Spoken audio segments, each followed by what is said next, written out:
Kewajiban sholat nang menjadi pesan utama dalam Isra Mi'raj Nabi Muhammad SAW mengajarkan sebuah kejujuran.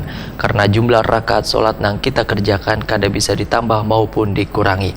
Ini disampaikan Ustadz Muhammad Mubarak waya tausiahnya di gelaran Isra Mi'raj Nabi Muhammad SAW di Geraha Center kantor DPD Partai Golkar Banjarmasin, Jalan HKSN, Komplek Perdagangan Alalak Utara, Banjarmasin Utara. Kewajiban sholat yang menjadi pesan utama dalam Isra Mi'raj Nabi Muhammad SAW mengajarkan sebuah kejujuran karena jumlah sholat rakaat yang kita kerjakan kada bisa ditambah maupun dikurangi. Kejujuran akan mengarahkan pada terbentuknya orang yang berakhlak mulia. Tanda-tanda kebesaran Allah Subhanahu wa Ta'ala adalah sebagai cermin kehidupan kita di masa yang akan datang. Ini disampaikan Ustadz Muhammad Mubarak wayat tausiahnya di gelaran Isra Mi'raj Nabi Muhammad SAW di Geraha Center kantor DPD Partai Golkar Banjarmasin, Jalan HKSN, Komplek Perdagangan Alalak Utara, Banjarmasin Utara, besukan Sabtu 18 Februari 2023. Yang ke-17, summa la'atiyannahum, kemudian aku akan datang kepada mereka min baini aydihim, dari arah depan mereka, wa min khalfihim, dari arah belakang mereka, wa an aymanihim, dari arah kanan mereka, wa an syama'ihim, dari arah kiri mereka, wa la tajidu aktsarahum syakirin, dan engkau akan banyak menemukan mereka lalai daripada bersyukur kepada Allah.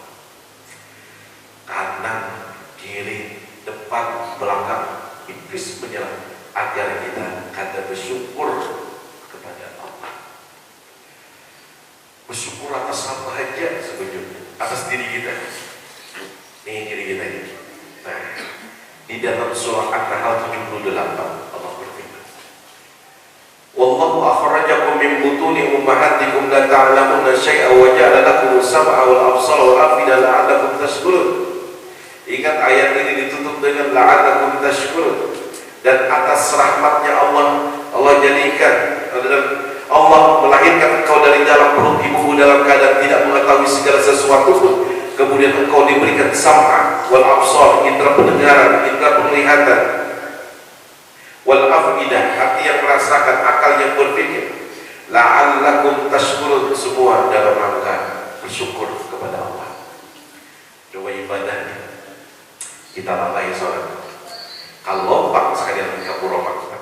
Pada momen ini, Ketua DPD Partai Golkar Banjarmasin Yuni Abdi Nur Sulaiman membagikan hadiah umroh gratis, wan bantuan duit operasional kesekretariatan selama setahun, wan handphone kepada Ketua PK Partai Golkar di 5 kecamatan Banjarmasin.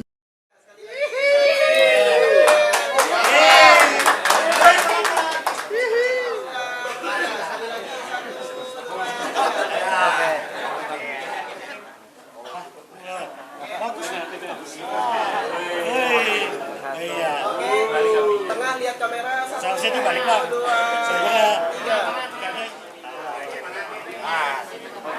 Oke, utara lihat kamera, 1, 2, 3. Rasa haru wan syukur pun menyelimuti serta ucapan terima kasih atas hadiah wan bantuan yang telah diberikan. Mungkin ulun kan sanggup. Karena ulun belum bisa berbuat untuk Golkar. Maka hadiah umroh ini boleh ulun tibahkan, Pak. Silakan tuh haknya. Yang penting ada yang tulang mendoakan kita. Duit akan beda. Ulun menunjuk sekretaris ulun untuk berumrah.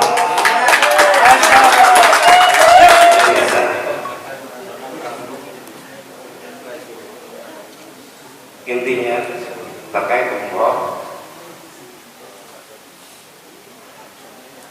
memang dari awal kalau lo berangkat gue nggak sanggup, jadi lo curahkan ke sekretaris lo. Sementara itu Ketua DPD Partai Golkar Banjarmasin Yuni Abdi Nur Sulaiman Takuni Prima TV memedahkan perayaan Isra Mi'raj ini adalah untuk menjalin silaturahmi pengurus Partai Golkar Banjarmasin. Menurut putra mendiang Haji Abdus Samad Sulaiman Habi ini, hadiah wan bantuan yang diberikan adalah sebagai ikhtiar wan doa serta berharap akan mendapatkan rezeki untuk memberangkatkan umrah perwakilan pengurus secara bergantian 3 bulan sekali. Alhamdulillah hari ini bisa berkumpul, bersilaturahmi, melaksanakan acara insya Allah, yang mana tadi kita alhamdulillah langsung dipimpin dan Ustaz Mubarak dan tadi alhamdulillah kita diberikan tausiah siraman rohani yang mana juga intinya untuk supaya bagaimana kita melaksanakan perjalanan hidup ini lagi. Jadi tadi kita melaksanakan di kantor DPD Kota Banjarmasin dan alhamdulillah keluarga besar DPD Kota Banjarmasin sudah sampai ke Latih tadi hadir. Jadi alhamdulillah juga tadi juga salah satu tausiah Ustaz Mubarak bagaimana kita hidup ini ikhtiar dan doa lagi. Dan jadi ya ini tadi kita di keluarga besar Kota Banjarmasin kita berikhtiar semaksimal mungkin dan juga berdoa. Dan ya dengan berdoa ini ya juga kita alhamdulillah kita dapat rezeki dari Allah, sehingga ulun juga menginginkan untuk teman-teman mobil khusus ini pengurus di Kota Banjarmasin, kecamatan sampai ke Latih ya kita menginginkan untuk ibadah umroh yang mana kita tiap 3 bulan kita indikan untuk ini ada masing-masing kecamatan 1 orang dan juga pengurus harian DPD Kota Banjarmasin ada dapat jatah satu-satu lagi. Yuni Abdi Nur Sulaiman berharap solidaritas dan kekeluargaan sesama pengurus di DPD Partai Golkar akan semakin erat menjelang Pilkada 2024 mendatang.